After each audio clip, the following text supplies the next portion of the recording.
아싸 KQ. 안녕하세요. 최신대담의 신선생입니다. 안녕하세요. 최선생입니다. 네, 드디어 우리 방송 첫 댓글이 달렸습니다. 와, 축하합니다.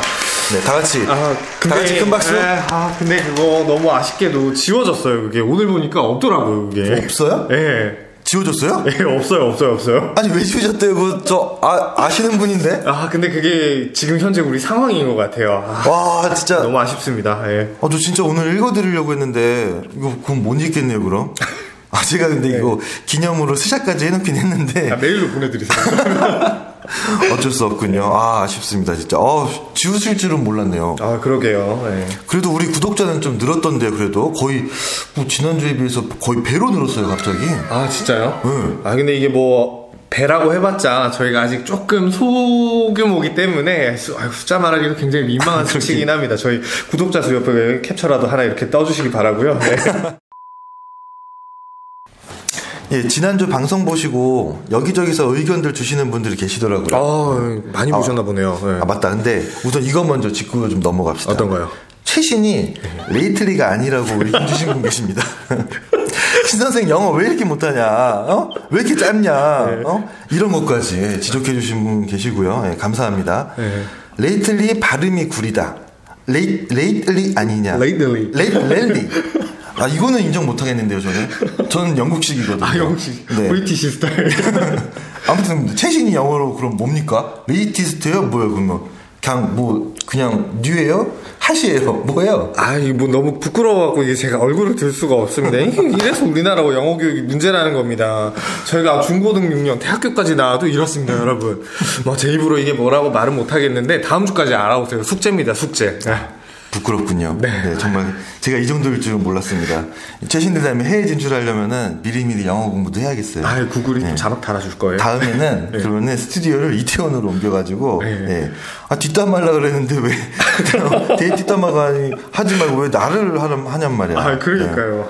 아무튼 제가 이제 지난주 우리가 수시 미충원 이어리넌 했었잖아요. 네, 맞습니다. 정시로 넘어가는 거. 근데 이걸 들은 사람들이 되게 궁금해하면서 이렇게 물어보는데, 그럼 이렇게 많이 넘어갈 거 왜 처음부터 정시 계획을 많이 잡지 않은 거냐, 대학들은. 그렇죠. 그럴 수 있죠. 그러니까 계획을 애초에 잘못 세운 거 아니냐는 거죠. 이건 이제 지난 방송에서 저희가 조금 그러한 이유들에 대해서 추정을 해봤었고요. 네. 또 하나는 이럴 거면 정시 수능 30% 이상 권장하는 거, 그리고 16개 대학들한테 이제 수능 40% 이상 하라는 거, 그거 이미 되고 있는 거 아니냐.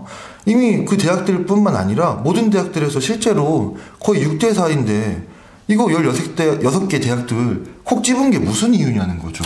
그쵸, 맞습니다. 저도 이제 그 비슷한 질문을 많이 받았어요.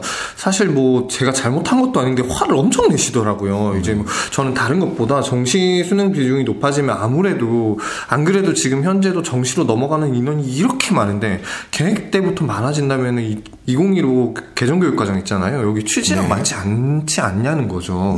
학종은 어떻게 운영하나부터 시작해가지고 4차 산업혁명 시대에 우리가 창의 융합형 인재를 만들어야 되는데 그 인재 육성이랑 어긋나는 거 아니냐, 이런 말씀 하시는데. 뻔하죠, 이런 거. 이런 거 다 일단은 다 치우고요. 그거 다 치우고, 과연 수능이 변별력이 있는 시험이 맞느냐, 이런 말씀을 하시는 분들이 계시더라고요. 이 수능이라는 게 이제 사교육과의 싸움이라는 명분 하에 이제 해마다 지속적으로 난이도 조절이 되잖아요. 물수능이나 불수능이다, 이런 언론 보도 기사들이 나오는데, 그리고 이제 영어 절대평가죠. 수학 최상위권에서 변별이 안 되니까 킬러 문제 꼭 하나씩 내잖아요. 그죠, 그거 틀리잖아요? 맞습니다. 너무 억울해요. 자연계들 보면은 수학 가 등급 컷 보면은 1등급 컷에 2만 명이 걸려 있어요. 이러니까 표준 점수로 해도 상위권이랑 최상위권이 문제 하나로 바뀌는 경우가 굉장히 많거든요. 억울하겠네요. 네, 그러니까 애들이 이제 수능 점수에도 승복하지 못하는 거예요. 국어는 또 어떻게 합니까? 저는 국어 문제 보면요, 이게 정말 뭐예요? 이거 과학 문제인지 국어 문제인지, 지문은 또 왜 이렇게 긴지. 지문 읽다가 끝나잖아요. 이런 수능의 변별력은 과연 확보를 했는가?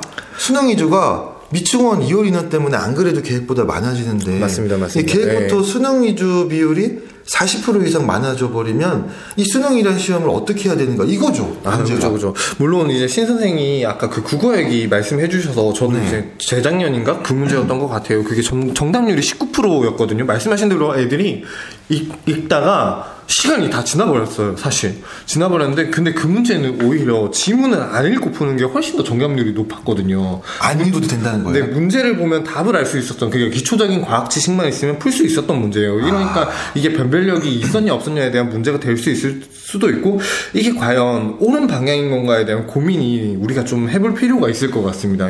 그리고 이제 이런 추세로 가다 보면은 재수생이 늘어나는 거죠. 지금도 수능 위주로 보내는 고등학교 같은 경우에는 재수가 필수잖아요. 고등학교 4학년 뭐 이런 건데 앞으로는 더 장난 아닐 것 같습니다. 뭐 이렇게 이제 정시 비율이 높아지면 변별도 안 되는 게임에서 고3이 유리할까요? 아니면은 수능 내내 1년 내도록 수능만 이제 공부한 졸업생이 유리하겠습니까? 무조건 졸업생이 유리하죠. 졸업생이죠. 그래서 뭐 어떤 시민단체에서는 뭐 이렇게 정시를 40% 이상 고정을 시켜놓으면 실제 수능 반영 비율이 뭐 80몇 %다 뭐 이렇게 얘기하시는 분들도 있거든요. 저 봤어요. 네, 뭐 그런 뉴스들이 있는데, 뭐 그러니까 이제 이렇게 가는 것들이 N수생이 무분별하게 양상될 수 있다는 우리가 그런 우려는 한 번 더 해볼 필요는 있을 것 같습니다. 이게 한 문제만 더 맞추면 대학이 바뀔 수 있다는 생각이 드는데 1년 누가 투자 안 하겠어요. 그니까요. 네. 제 생각에도 이게 최상위권 애들은 의대 누구나 한 번쯤 생각하잖아요. 그죠. 네, 인문계 애들이나 뭐 외고 애들 있잖아요.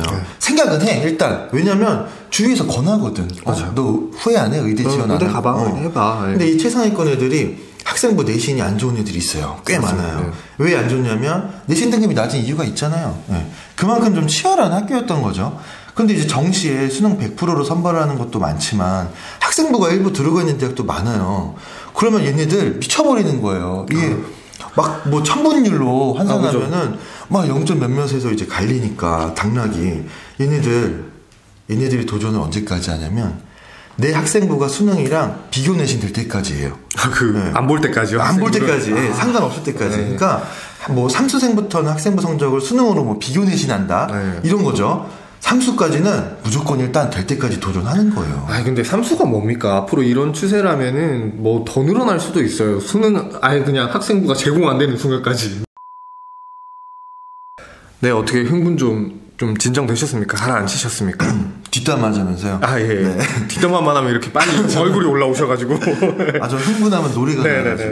네, 일합시다. 어쨌든 제가 그렇다고 학종이 뭐 더 낫다, 좋다, 뭐 이런 거. 그죠. 그런 거 대변하는 거 절대 아닙니다. 학종도 불공정한 부분이 있으면은 당연히 개선을 해야죠. 칼 대야 됩니다. 단호하게. 그런데 학종 불공정성을 해결하기 위한 방법이 일부 대학 수능이제 전형 인원을 늘리는 거다? 저는 이게 인과관계가 성립이 안 된다고 계속 생각이 들어요. 논리적으로요. 맞지 않을 수도 있죠. 네네네. 여기에 쉽게 동의하기 어렵다는 부분 말씀드린 거니까 절대 오해 없으시길 바랍니다. 그렇죠. 다시 한번 말씀드리지만 이게 논리적으로 쉽게 동의하기 어렵다는 거지 뭐가 그렇죠. 좋다 나쁘다 이런 게 아닙니다. 그리고 뭐 제가 요즘 같이 이제 계속 저희가 대담을 하고 있는데 만담이라고 할 뻔했어요. 신 선생이 잘 화가 많아요. 잘 이렇게 빡이 올라옵니다. 새해 들어가지고 두 개가 많아진 건데 하나는 제가 저번 방송에서 얘기했던 살이랑 두 번째가 화예요. 그리고 없어진 게 뭔지 알아요? 머리카락. 아무튼 그래가지고 최악이네요. 근데 지금 계속 들어보니까 전화한 거 맞네요. 저한테 지금 100%예요. 100%. 지금 건드리면 안 돼. 이 사람 좀 있으면 물 것 같으니까. 아무튼 우리가 지난주에 뒷담화를 하기로 했었잖아요. 그쵸. 지금까지 인트로였나요? 저희가 지금까지 인트로였어요. 10분 간 것 같은데. 정보 전달을 가장한 인트로인데 저희가 페이크를 좀 쳐봤고요. 이제 본격적으로 시작을 할 겁니다. 앞으로 10분 정도 더 떠들 거니까 화장실 갈 거면 지금 갔다 와요. 그래서 뭐 아무튼 오늘 본격적으로 할 얘기를 말씀드리면 지금 고등학교 1학년, 2학년 학생들이 좀 유의 깊게 보셔야 될 게 시행계획을 어떻게 수립하는지 또 이 시행계획이 어떻게 변하는지 이런 트렌드 있잖아요. 그렇죠. 그런 것들을 이제 저희가 좀 얘기를 해보면 수능을 준비하시거나 이제 여러 가지 수험을 준비하시는 학부모님들께 도움이 되지 않을까라는 생각을 좀 해봤어요. 오해도 좀 풀릴 수 있고요. 이거 제가 지난주에 우리가 하기 좀 그러면 좀 여러분 좀 모셔서 하기로 부탁을 좀 드렸는데 근데 저희 시행계획 보면은 최근 트렌드는 어떻게 됩니까? 대학들이 주로 어떤 식으로 전형을 구상하고 설계하고 있는지 좀 말씀해 주실 수 있나요? 우선 이것부터 좀 말씀드려야 될 것 같은데 대학들이 1년 10개월 전에 시행계획을 수립하잖아요. 그러니까 올해 4월까지 2022학년도 시행계획을 대학들이 수립해야 됩니다. 지금 학생 고1이죠. 이제 3월이면 고2가 되는 학생들. 그러면 이제 수립한 이후에 변경을 하면 안 되는데 제한적으로 대통령령에서 시행령이죠. 여기서 정하는 사유가 있는 경우에는 시행계획을 변경할 수 있도록 되어 있어요. 맞습니다. 그 사유가 6가지가 있는데 거기서 가장 많은 빈도수를 차지하는 게 대학 구조개혁이에요. 쉽게 말해서 구조조정인 거죠. 그죠. 이것을 위한 학과 개편이나 정원 조정이 변경되는 경우에는 이 시행계획도 변경이 가능하다는 거죠. 그러니까 즉 대학이 정원을 조정하니까 당연히 각 전형에서 운영하던 모집 인원도 조정이 될 수밖에 없는 거예요. 그렇죠. 바뀌는 거죠. 네, 그래서 이제 1년 10개월 전이랑 당해년도 5월에 내는 수시 모집 요강이 바뀌는 이유가 바로 이런 데서 연유한 거고요. 근데 이 대학이 구조조정을 했다라는 근거가 어디 있냐면 바로 학칙입니다.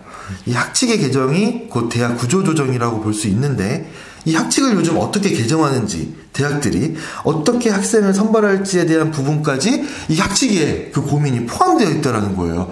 그것과 같이 함께 개정을 하고 있어요. 이게 보통 학칙에다가 이런 걸 기재하기가 쉽지 않지 않나요? 학칙에는 우리가 보통 무슨 단과 대학이 있고 무슨 과가 있고 학과 정원은 몇 명이고 뭐 그냥 이렇게 한 표로 이렇게 한 페이지로 되어 있는 것 같은데 그렇지 않습니까? 맞아요. 이렇게 한 표로 이제 정원 표로 이렇게 공개를 하고 있는데 근데 요즘 학칙에다가 모집 시기도 넣고요. 뭐 수시 정시 이런 표현도 있고요.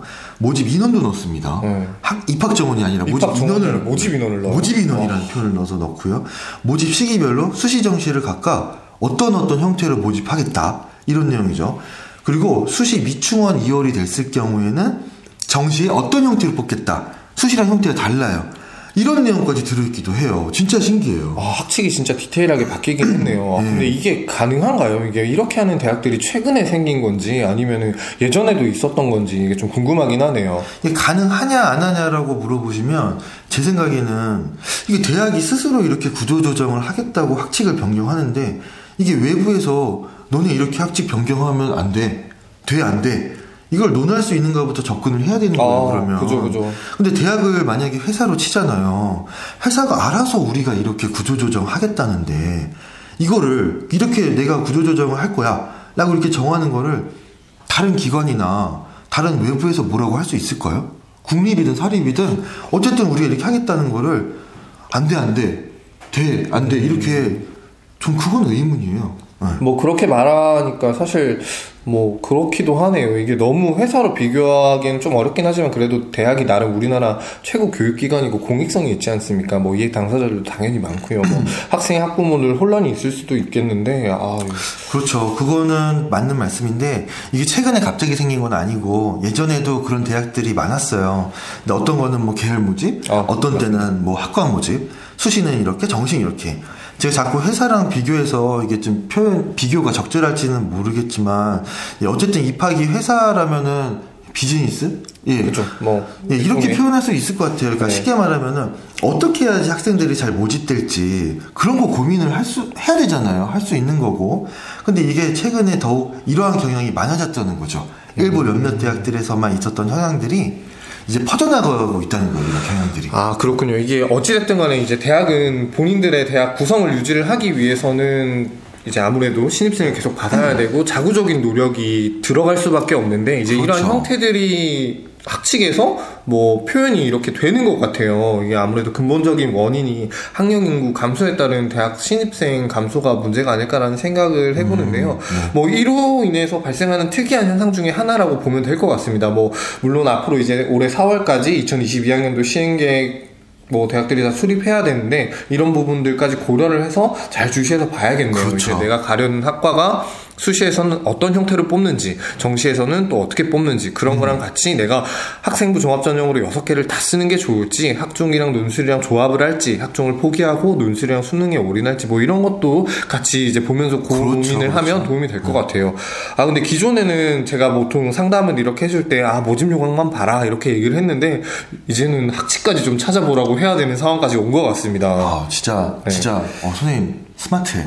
감사합니다. 맞아요. 네. 이 지원 전략이라는 게 대부분 내 점수로, 내 등급으로 어느 대학, 어느 학과 갈 수 있는가 하면 사람들이 생각해요. 거기에만 치중하는데 이런 메커니즘까지 같이 이해하게 되면은 대학이 어떤 형태를 모집할 때 나한테 유리할지. 맞습니다. 이 계산이 나오는 거예요. 그래서 같이 생각을 해보시면은 정말 똑같은 그 정보를 바라보더라도 더 유리하게 해석을 할 수 있는 거고 이 얘기는 이제 올해 2022학년도 시행계획 발표가 나온 이후에 다시 다루거나 뭐 올해 이제 2021학년도 수시 접수 전에 한 번 더 저희가 얘기해 보도록 그런 시간을 좀 갖는 게 좋을 것 같아요. 야, 뭐 좀 있어 보이려고 부단히 노력하시네요. 아무튼 알겠습니다. 네.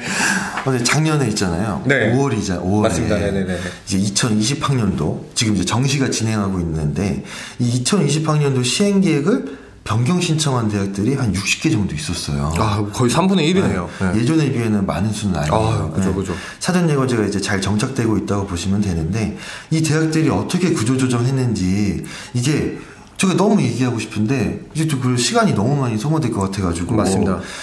올해 이번에는 뭐 몇몇 뭐 특이한 특성을 뭐 가지고 있는 그런 경향들을 좀 짚고 넘어가려고 하는데 먼저 신설되는 학과들 살펴보면은 이거 한 3가지 정도로 뭐 유형을 압축할 수 있을 것 같아요. 하나는 평생교육 관련된 학과, 그리고 소프트웨어 관련된 학과, 그리고 계약학과, 이런 학과들이 많이 신설되더라고요. 아, 저 이거 뭔지 알 것 같아요. 이거 지금 다 정부 재정 지원 사업들에서 받는 거잖아요. 교육부에서 시행하고 있는. 맞아요. 네.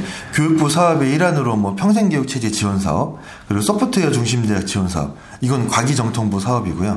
그리고 계약학과 관련 지원 사업들, 이런 게 늘어나고 있더라고요. 근데 계약학과는 어떤 걸 말하는 거죠? 되게 생소한데. 계약학과는 그 플레임으로 말씀드리면 산업교육진흥 및 산학연합력 촉진에 관한 법률, 약칭해서 산업협력법에 근거하고 있고요. 현장에서는 뭐 산촉법 이렇게 부르기도 해요. 네.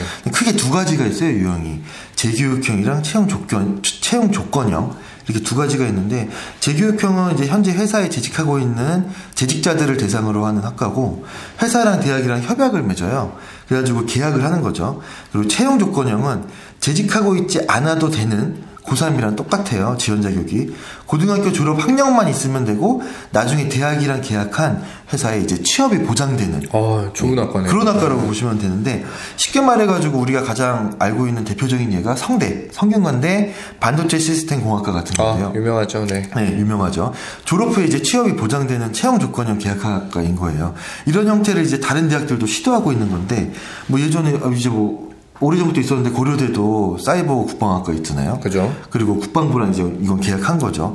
연세대도 이제 최근에 삼성전자랑 손잡고 이제 시스템 반도체 공학과 신설했죠. 네. 예, 이런 것들입니다. 당연히 인기가 굉장히 높아요. 취업까지 보장되기 때문에. 아무래도 이게 경쟁이 치열할 수밖에 없을 수밖에 없네요. 그렇죠. 이게 취업이 워낙 어렵다 보니까 그럴 그렇죠. 수밖에 없네요. 많이 선호하고, 특히 학부모님들이, 그리고 최근에는 또 하나가 생겼는데 조기 취업형 계약학과라는 사업을 이제 교육부에서 진행하고 있어요. 먼저 이제 재작년에 5개 대학이 선정돼서 시행하고 있는데, 이건 좀 특이한 게 한 대학에 여러 학과가 있잖아요. 네. 그 학과 출신을 채용하고자 하는 여러 기업들을 신청받는 거예요. 신청받아가지고 지원자가 학과랑 기업을 보고 지원하는데, 그래서 전형 과정 중에 기업이랑 학생을 1대1 매칭시켜주는 그런 시스템이거든요. 그냥 이렇게 바로 이렇게 다 매칭을 해주는 거. 근데 이게 제가 기업명을 다 보진 못했지만, 이제 대기업보다는 이제 중견기업들이라고 하는데, 이게 1대1 매칭이 안 되면 입학할 수가 없는 구조거든요. 그래서 어떻게든 학생의 니즈랑 기업의 니즈를 충족시키면서 서로의 미래를 보장해주는, 서로의 이제 윈윈할 수 있는 그런 구조거든요. 그런 새로운 형태의 계약학과들이 지금 많이 생겨나서 전형을 운영하고 있고요. 이거 앞으로 늘어날 것 같아요. 괜찮은 것 같은데. 네. 이제 세계적인 추세를 보면은 예전부터 이제 독일의 도제교육 같은 거, 고등학교 때부터 특성화해가지고 직업교육을 시키는 맞습니다. 그런 시스템 있잖아요. 네. 그런 것들이죠. 네. 이게 학생들한테 뭐 이런 정보 같은 경우 모르는 경우가 대부분이거든요. 네. 되게 많은 도움이 될 것 같습니다. 이거 근데 우리도 할 수 있나요? 우리도 굉장히 불안한 직업이잖아요. 크리에이터. 우리가 없어요. 우리 오른만 살고 있단 말이에요, 이게. 모르겠어요. 근데 우리를 받아줄지, 졸업연도를 제한하는지 모르겠는데, 아마 기업에서 안 받아줄걸요? 나이 많다고. 당신은 나를 신입으로 받아주겠어요. 기업 갔는데 팀장이랑 나이가 똑같아요. 그러니까. 네. 우리는 그쪽으로 가야지. 아까 얘기했던 거. 네. 평생교육체제 지원사업 있잖아요. 그죠. 만학도. 네. 그쪽도 이제 블루오션이거든요. 네. 지원자가 없어요. 없어요. 네. 아쉽습니다, 여기. 보통 정원의 특별전형에서 저희가 이제 3화인가? 그 재직자 특별전형 말한 적 있잖아요. 네, 지원자에게 설명했었죠. 재직기간 3년이면 지원할 수 있는 거. 그거랑 이 지원 사업이 같이 운영되는 경향이 있거든요. 미달이 너무 많아요. 이거 정원 외니까 대학들도 그냥 하는 거예요. 물론 이제 재정 지원을 받는 대학은 이제 사업비 때문에 약자같이 이제 정원내를 걸고서도 이제 지원 사업에 지원을 하지만 이 일이랑 학업을 같이 하기가 학생들 입장에서 진짜 어려워요. 전 진짜 놀고 싶거든요. 일 끝나면. 근데 신 선생님 혹시 학교 다닐 때 날라리 같은데 맞죠? 날라리요? 네, 수업제고 이거 낯설하고 다니셨을 것 같은데. 아니 갑자기 날라리한 표현도 좀 옛날 사람 표현 아니에요? 그냥 좋아서 한번 해봤어요. 근데 우리 시간이 너무 많이 갔어요. 이게 너무 많이 갔는데 학과 그렇구나. 명칭 변경이 어떻게 됐냐까지 사실 다루면 더 좋을 것 같은데 이건 못할 것 같아요. 사실 다음에 해도 되잖아요. 네. 죄송합니다. 제가 너무 초반에 달려가지고 뒷담화 하라면서요. 네. 신나게 들었어요. 네. 미안합니다. 네. 아닙니다. 나 이제 저 사무실에서 말 한마디도 안 하잖아요. 이럴 때라도 해야지. 네. 사람이 하루에 말하는 총량이 정해져 있다고. 제가 말 안 하는 이유가 뭔지 알아요? 몰라요. 얘기해줘요. 사무실에서 말 한번 하면은 퇴근할 때까지 말할 것 같아요. 그냥 누구 하나 뒤에서 피날 수도 있으니까. 그래가지고 제가 아예 말을 안 하는 거예요. 진짜로. 네. 아무튼 뭐 저는 이제 할 말 다 해서 끝내고 나갈 테니까 여기서 혼자 말 많이 하시다가 가시면 됩니다. 자, 그럼 오늘은 이걸로 마무리하도록 하고요. 저희 네? 다음 시간에 또 뵙도록 하겠습니다. 감사합니다. 이렇게 갑자기 끝내요. 네? 뭐예요 이거? 아까 똥 말았다 그러더니 이미 조금 나왔어요.